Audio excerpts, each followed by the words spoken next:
Salut, c'est Daria. Aujourd'hui, on va parler d'un sujet ultra brûlant puisqu'il s'agit de Jésus et le sexe. Oui, la sexualité, on en parle à l'église Boom parce que c'est un sujet qu'on retrouve dans la Bible.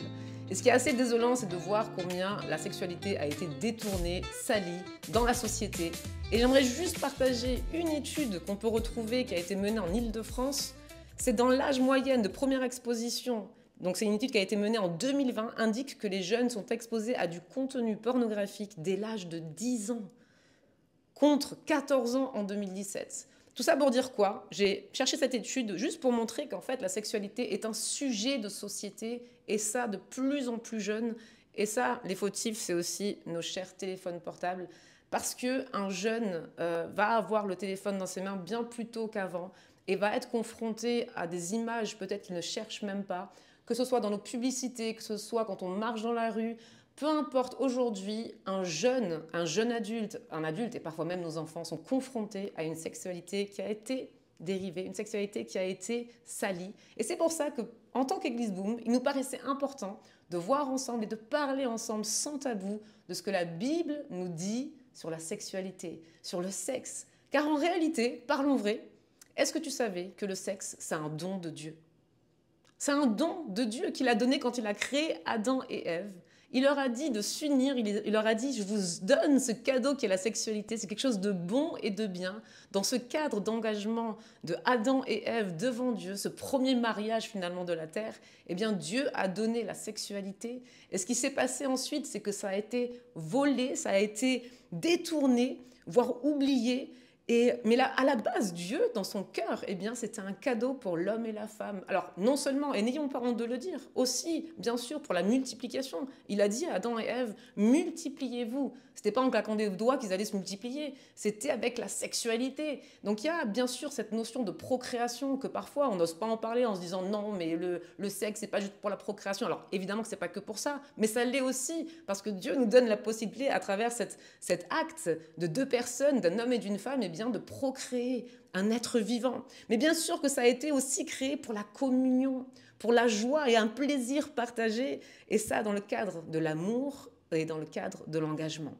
Et pourtant aujourd'hui, comme là maintenant peut-être tu te sens un peu bizarre ou tu te sens un peu gêné, parler de la sexualité dans l'église, eh bien c'est devenu un sujet qui est tabou, et ça notamment chez les jeunes, où genre tu te dis bah, oh là là c'est gênant, là on parle de sexe, c'est trop gênant. Et pourtant c'est un vrai thème. C'est un vrai thème, pourquoi ? Parce que en réalité, ce don que Dieu nous a donné, il a été déformé, il a été sali et exposé dans un monde qui ne comprend plus sa valeur. Et à ce sujet, eh bien, on va parler de ce que la Bible nous dit, parce que c'est une réalité aujourd'hui dans notre vie. On l'a vu tout à l'heure avec les sondages, les études qui sont menées. C'est une réalité. Chacun de nous, à un moment donné, est confronté à la sexualité. Vaut mieux un peu plus tard, mais malheureusement, c'est de plus en plus jeune. Alors oui, tout le monde est confronté à un moment donné à la sexualité. Donc c'est un vrai sujet à parler, un vrai sujet à discuter, et surtout un vrai sujet à voir ce que Dieu nous dit dessus. C'est une question que tout le monde se pose à un moment donné. Alors aujourd'hui, on va se poser la question et on va regarder, poser un regard honnête et un regard biblique et libérateur sur ce que Jésus pense du sexe. Alors cette première partie qu'on va voir ensemble, c'est la pensée de Dieu sur la sexualité. Et on voit que dès le début dans la Bible, donc dans la Genèse, eh bien Dieu crée l'homme et la femme, les unit dans le mariage. Oui, c'est ça la réalité. Et dans cette union, eh bien le sexe n'est pas un péché. Il est une bénédiction. C'est le contraire. Il est même décrit avec pudeur et avec beauté dans le livre des Cantiques que je vous invite à lire. Le sexe, selon Dieu, c'est, et là écoutez bien, un lieu d'intimité vrai. Pas juste physique, mais il est aussi émotionnel et spirituel. C'est un don de soi, où on se rend vulnérable, on se met à nu, littéralement comme au sens propre et au sens figuré. C'est aussi une expérience de confiance. Et c'est un plaisir partagé et de joie profonde. Le sexe, selon Dieu, c'est aussi une relation partagée et protégée qui est encadrée par le mariage. Alors voilà, le problème, c'est que ce que Dieu crée de beau, eh bien l'ennemi cherche toujours à le copier. En réalité, Dieu, c'est le créateur et l'ennemi, c'est un pâle copieur. Il le copie, mais en plus de ça, il le pervertit et il le détourne. Le diable, l'ennemi de nos âmes, a détourné ce que Dieu a créé de beau et en réalité de magnifique et de bénédiction pour nous, les êtres humains, Il l'a volé, il l'a détruit, il l'a détourné pour en faire quelque chose de mauvais. Et ça, j'aimerais bien qu'on fasse ensemble un petit contraste entre ce que Dieu voulait à la base avec le sexe et ce que l'ennemi nous propose, ce que le diable au final nous propose. En premier, Dieu, ce que lui, il a pensé avec le sexe, c'est une intimité. Cette intimité entre l'homme et la femme. Mais ce que le diable propose, c'est une exposition. Et quoi de mieux qu'aujourd'hui de se rendre compte de cette exposition mauvaise de la sexualité? Comme je disais au tout début, on le voit de partout, sur nos téléphones, nos télés, les publicités. Peu importe où on marche dans la rue, on est dans une société sursexualisée en réalité. Donc il y a une exposition qui est là où Dieu, ce qu'il pensait de base, eh bien, c'était une intimité. Ensuite, ce que Dieu veut, c'est le plaisir dans l'engagement. Là où le diable lui propose un plaisir sans responsabilité. Voilà le contraste entre les deux. Ce que Dieu veut, c'est la joie, la confiance, le respect, la sécurité. Mais ce que le diable propose, lui, c'est la culpabilité, les blessures, les trahisons. Ce que Dieu veut, c'est les valeurs, le respect, le sacré dans la sexualité. Mais ce que le diable lui propose, c'est la banalisation, la consommation et l'anonymat. Et enfin, ce que Dieu veut, c'est le sexe dans le secret du mariage, de l'engagement. Mais ce que le diable propose, c'est le sexe dans les publicités, dans les écrans, les réseaux sociaux. Évidemment, on retrouve là aussi. Donc en gros, ce que Dieu voulait garder dans le jardin protégé du mariage, l'ennemi l'a exposé sur les réseaux, sur les écrans. Ce qui devait finalement être un trésor à protéger est devenu un produit à consommer. Et ça, c'est la réalité d'aujourd'hui. Et pour ça, j'aimerais illustrer avec un feu. J'ai pas de feu avec moi là, mais imaginez, j'ai un briquet. Tac, j'allume et là, on voit la flamme. Peut-être qu'on pourra faire un petit montage que là, d'un coup, vous voyez une flamme devant vous. Il y a cette flamme.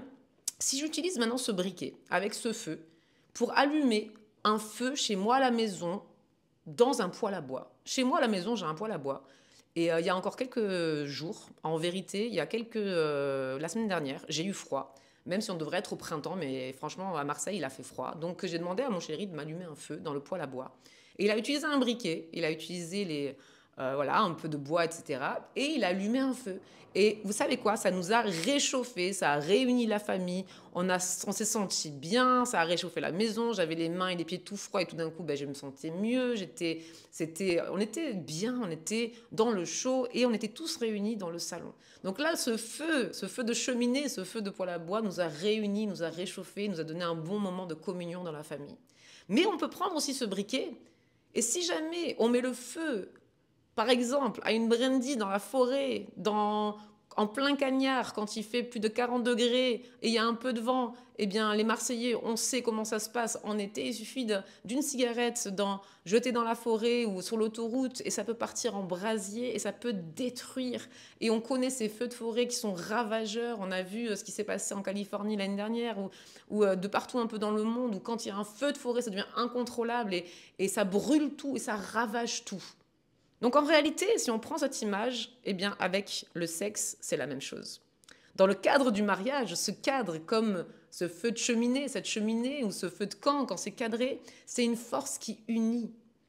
Et hors de ce cadre, eh bien il peut détruire des identités, briser des cœurs et ravager des familles et créer des blessures profondes. En réalité, le feu, en soi, il n'est pas mauvais, mais c'est son usage qui change tout. Si on remplaçait le mot feu par le mot sexe, en réalité, le sexe n'est pas mauvais, mais c'est son usage qui change tout. Ça, j'espère que vous pourrez prendre cette image un peu à réflexion et vous poser la question, quel est le cadre dans lequel eh bien, vous vivez la sexualité comme ce feu. Ensuite, la partie 2, que nous dit la Bible? Regardons ensemble ce que la Bible nous dit. Et là, en vérité, on aurait pu partir sur plein de sujets et plein de points différents concernant la sexualité. Parce que dans la Bible, on retrouve plus d'une centaine de versets qui nous parlent de la sexualité. Pour être plus exact, on retrouve 118 versets qui nous parlent de sexualité. Donc on aurait pu tous les lire, on aurait pu tous les analyser, mais déjà de 1, ça ferait une vidéo trop grande. Donc, mais je vous encourage, pourquoi pas, à étudier la sexualité dans la Bible. Il y a tellement de versets qui parlent de tellement de choses, mais on a décidé qu'on allait prendre un verset et qu'on allait le décortiquer ensemble, qu'on allait le regarder ensemble et parler un peu plus large. Et cela, c'est en 1 Thessaloniciens 4, versets 3 à 5. Lisons ça ensemble. Et d'ailleurs, avant que je lise, Dieu ne parle pas de cela pour nous culpabiliser. Il ne parle pas autant de fois dans la Bible de la sexualité pour nous culpabiliser, mais au contraire pour nous protéger et pour nous guider et pour nous redonner aussi notre dignité. Ok, lisons ensemble 1 Thessaloniciens 4, versets 3 à 5. Ce que Dieu veut, c'est votre sanctification. C'est que vous vous absteniez de l'impudicité. C'est que chacun de vous sache posséder son corps dans la sainteté et l'honnêteté, sans se livrer à une convoitise passionnée, comme font les païens qui ne connaissent pas Dieu. Ce passage est profond. Et on va voir ensemble, il nous donne 3 vérités fortes. Et on va les sortir ensemble de ce passage. La première vérité qu'on ressort, c'est ce que Dieu veut. Et je vais m'arrêter directement là, même s'il y a un mot qui suit après. Ce que Dieu veut. On vit dans une société où je suis au centre. C'est ce que moi je veux, ce que moi je ressens, ce que moi j'ai besoin. Et au final, je suis le centre de ma vie. Et là, Dieu replace les choses dans l'ordre. Et il dit ce que moi je veux, ce que lui veut, puisqu'il est le Dieu créateur. C'est comme si l'argile disait au potier, moi l'argile, ce que je veux, c'est être un vase. Et puis Dieu, le créateur, le potier, avait planifié d'en faire un beurrier. Et puis c'est ok, puisque c'était ça le but de la création de cette œuvre. C'est la même chose pour nous. Parfois nous sommes là, il dit, moi ce que je veux, mais nous sommes la création, il est le créateur. Et ce n'est pas une question de ce que moi je veux, mais c'est une question de ce que lui veut. Est-ce que c'est parce qu'il a envie de nous écraser, de jouer avec nous comme avec des marionnettes? Mais pas du tout. En fait, c'est ce que lui veut en premier parce qu'il sait mieux pour nous, parce qu'il nous a créés, parce qu'il sait ce qu'il y a de meilleur pour nous, au bon moment, au bon timing, et c'est parce qu'il nous aime en réalité. Donc, sa volonté en premier, pas parce que c'est un tyran et que c'est un Dieu fouettard et qu'il veut nous faire du mal, non. La volonté de Dieu en premier parce qu'il sait mieux pour nous que nous-mêmes pour nous. Et ça, c'est une vérité, c'est un fondement, une base qu'on a vraiment envie de vous donner aujourd'hui avec ce message, parce qu'on vit dans une société, en fait on va à contre-courant. En tant que chrétien, et cette prédication elle le dit aussi très clair, parce que la Bible nous le dit, on va à contre-courant de notre société actuelle. C'est-à-dire que la société actuelle, vraiment c'est une culture aujourd'hui dans notre société occidentale, c'est de dire je suis au centre, c'est mes besoins en premier, c'est ma volonté en premier. Là où Dieu nous dit, hey, guys, en fait c'est moi en premier. C'est moi en premier, c'est ma volonté, et ensuite on verra. Ok, on continue. Ce que Dieu veut, 2 petits points. Votre sanctification. Dieu veut qu'on soit mis à part, mais pas mis à l'écart. Nuance. Il ne nous demande pas de vivre à contre-courant pour nous frustrer, c'est pas son but, mais pour nous honorer. Parce qu'il nous connaît, il connaît notre valeur, il a envie de nous honorer, et pas qu'on soit juste frustré d'être différent des autres. La sanctification, ce n'est pas vivre sans plaisir. Ça aussi, c'est clairement un mensonge qu'on retrouve dans notre société. Ah, vous, les chrétiens, à vous, les religieux, vous ne savez pas profiter de la vie, vous ne savez pas sortir, vous ne savez pas vous profiter justement de la sexualité. Mais en réalité, ce n'est pas ça. En réalité, c'est parce que Dieu souhaite pour nous qu'on expérimente un plaisir qui est pur. Il ne veut pas qu'on vive sans plaisir, non, mais il veut qu'on expérimente le vrai plaisir, le plaisir pur, le plaisir qui est vrai, qui est durable. Et ça, dans la bénédiction de Dieu. Voilà la vérité. Ensuite, le deuxième point qu'on ressort de ce verset, c'est abstenez-vous de l'impudicité. Qu'est-ce que c'est l'impudicité? Peut-être que tu as déjà entendu ce mot, mais on va le voir ensemble. Le mot ici en grec, c'est porneia. Ça nous dit quelque chose? Porneia, d'où vient le mot pornographie? Donc c'est un terme qui englobe tout ce qui détourne la sexualité de son cadre sacré. Les relations sexuelles hors mariage, la pornographie, l'adultère, l'abus, etc., etc. Dieu nous appelle non pas pour nous priver, mais attendre à préserver ce qui est précieux. On peut lire en 1 Corinthiens 6, versets 18 à 20, « Fuyez l'impudicité, glorifiez donc Dieu dans votre corps. » Là, il nous exhorte à fuir le pornéia, la pornographie, les adultères, les relations sexuelles hors mariage. C'est clair, en fait. Il n'y a pas de négociation possible. Il n'y a pas de « Ah, mais moi, j'ai compris ça. Ah, mais moi, j'ai interprété ça comme ça. » En fait, c'est écrit noir sur blanc dans la Bible. Fuyez l'impudicité. Ne vous conformez pas à elle, mais fuyez-la. Et glorifiez donc Dieu dans votre corps. Et on arrive au troisième point. Possédez votre corps avec honneur. Est-ce que tu savais que ton corps t'a été confié? Ton corps t'a été confié par Dieu, mais il ne t'appartient pas pour faire n'importe quoi avec, mais pour refléter la gloire de Dieu. Et parfois, on se dit ça pour notre manière de consommer, de manger, de peut-être boire, parfois de se scarifier quand on se fait du mal à soi-même. Et on se dit non, il ne faut pas que je le fasse parce que je veux honorer Dieu avec mon corps. Mais souvent, on met de côté la sexualité parce que c'est un sujet trop intime, on n'en parle pas aux autres, c'est un sujet, on a l'impression qu'on arrive à le cacher à Dieu. Et en réalité, entre nous, on sait qu'on ne peut rien cacher à Dieu. Alors là, pareil, pour la sexualité, le corps, eh bien, nous a été confié. Et tout ce qu'on fait, peu importe ce qu'on fait avec notre corps, on doit glorifier Dieu avec. Tu n'es pas esclave de tes pulsions. Tu n'es pas un jouet de tes émotions. Et ça, c'est un point important. Parce que tu es appelé à maîtriser ton corps. Nous sommes appelés à maîtriser notre corps, à l'honorer et à en faire un instrument de paix et de respect. Est-ce que tu savais que la maîtrise de soi fait partie du fruit de l'esprit?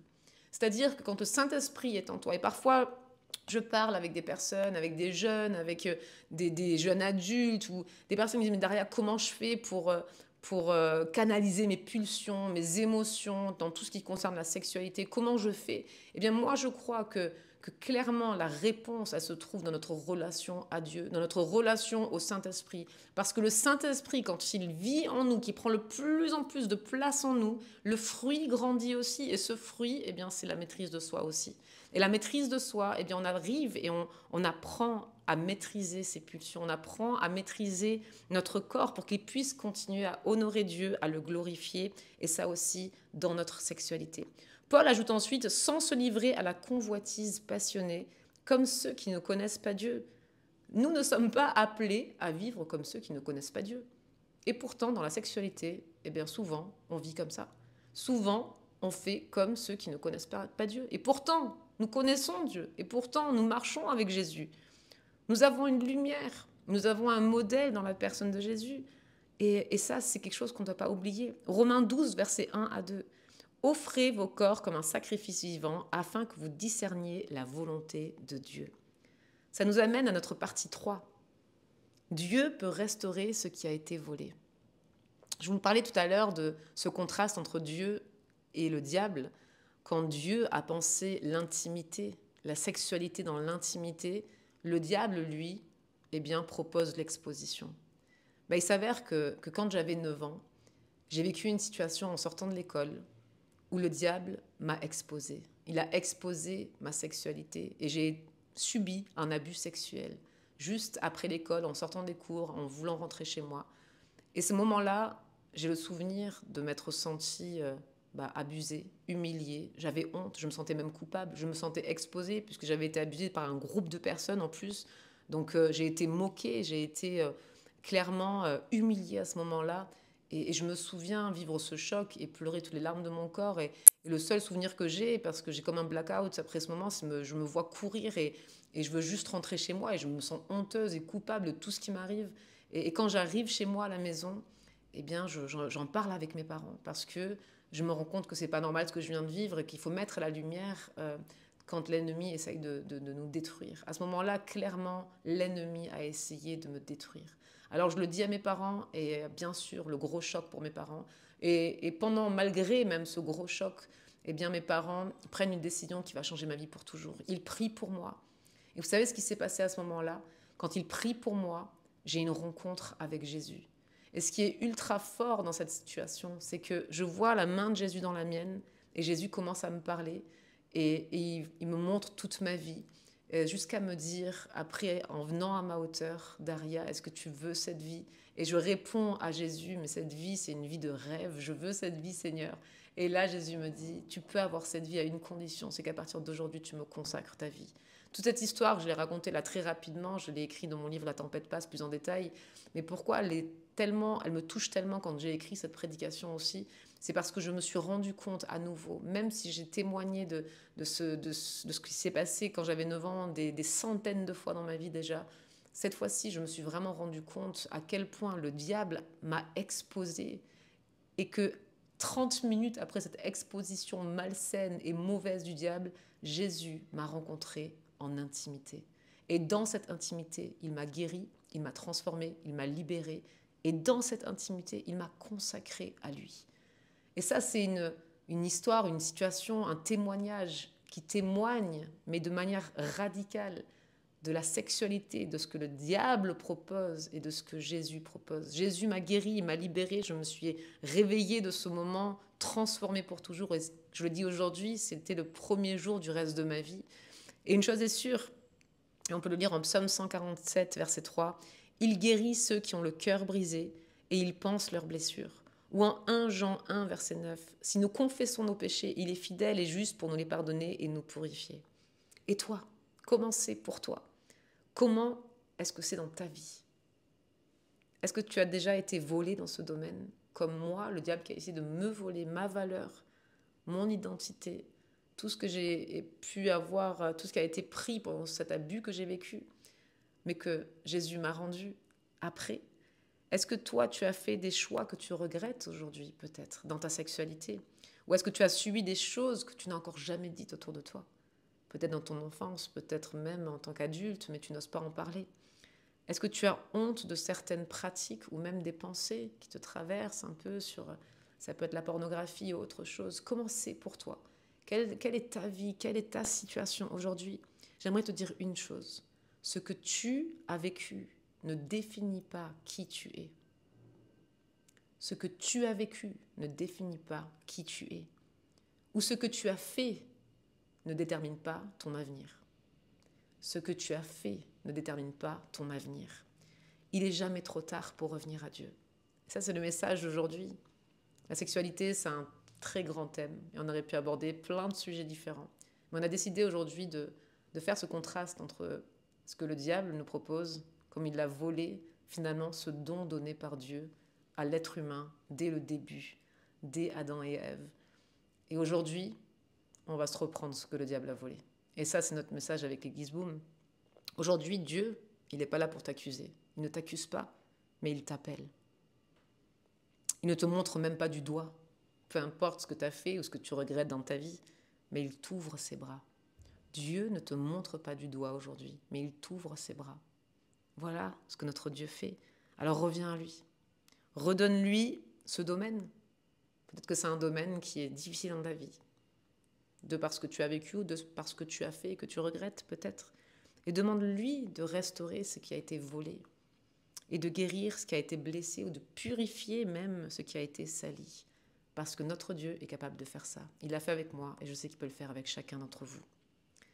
Et voici ce que j'aimerais que tu retiennes aujourd'hui pour finir ce message. Le monde veut t'exposer, l'ennemi veut t'exposer, mais Jésus, lui, veut te couvrir. Le diable, lui, veut te brûler, mais Dieu, lui, veut allumer la flamme qui est en toi. Alors laisse le feu de Dieu brûler tout ce qui est en toi. Mais c'est un feu de sainteté, d'amour, de vérité, un feu qui rassemble et non qui détruit. Rappelons-nous de cette petite flamme. Alors viens à Jésus. C'est le seul lieu sûr pour ton cœur, mais aussi pour ton corps et pour ton avenir. Je vais prier. Merci Jésus pour ce temps passé ensemble. Merci pour ces vérités que l'on retrouve dans ta parole. Merci mon Dieu pour le don de la sexualité que tu nous as donné pour que nous puissions être heureux dans la communion, dans la joie partagée, dans le plaisir partagé. Tout ça dans le cadre que tu as choisi de nous donner, dans le respect, les valeurs et la pureté. Seigneur, merci. Merci parce que ce qu'on a vécu ne définit pas qui nous sommes, mais c'est toi Jésus. Ou ce que nous avons peut-être fait et qu'on regrette ne définit pas aussi notre avenir, mais c'est toi Jésus. Et aujourd'hui, on vient à toi et on dépose à toi tout ce qui a peut-être nous a séparés de toi, ou tout ce qu'on a peut-être vécu dans le passé qui nous a traumatisés, ou peut-être même des choses qu'on regrette aujourd'hui dans nos pensées ou dans nos actes. On vient à toi, on te les dépose et on te remercie du don que tu nous as fait et on réclame aujourd'hui ce don que tu nous as fait dans un cadre protégé. Au nom de Jésus. Amen.